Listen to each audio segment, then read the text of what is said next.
Welcome. This module focuses on popular computer system security myths.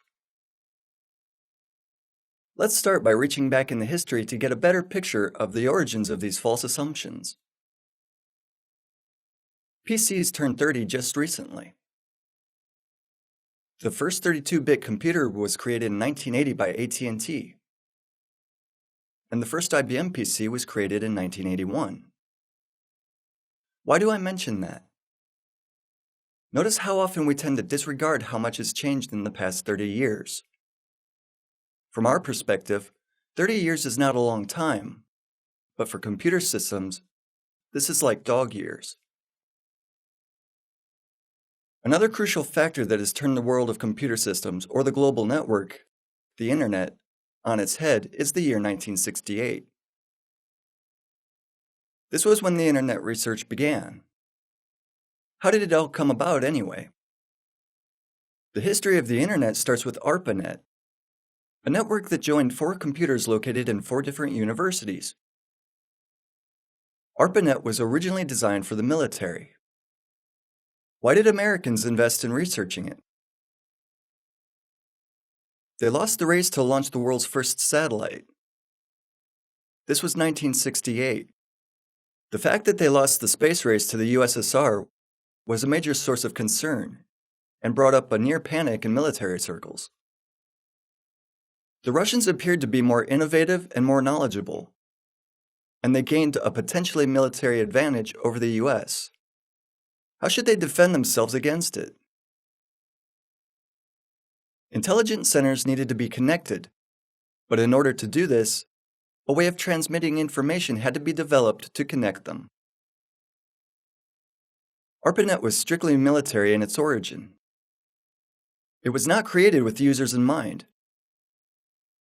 And by users, I refer to people that use the Internet today. This has to be emphasized in this stage of the course. The net we know today was developed in the 90s. The World Wide Web was created only 20 years ago, and its appearance completely changed the way global computer networks have been used. Another factor that contributed to the creation of computer system security myths, which we'll list in a minute, is the fact that most of us use computer systems to a limited extent, to achieve specific goals. This is similar to having a driver's license and knowing how to drive the car, but not understanding what happens inside when we press the gas pedal. Using computers can look a lot like that for most of us. We think we know how to use them well, especially teenagers who grew up with computers. This ability, however, doesn't translate to knowing the mechanisms that are hidden under the GUIs and the mechanisms that are relevant for our security. If you don't know something, you're reluctant to admit it. No one wants to own up to the fact that they accomplish computer tasks by shooting in the dark, or only know how to click a mouse. Instead, we will often resort to opinions and stereotypes that have been picked up at home or at school.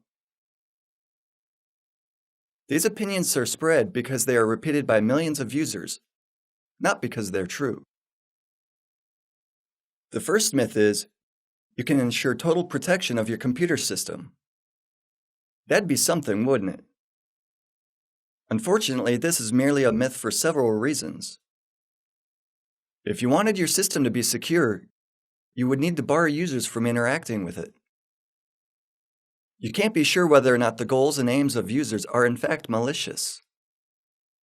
So the ideal computer in this scenario doesn't accept any input. It does not have a mouse or any keyboard, or any port that you could use to plug in a smartphone.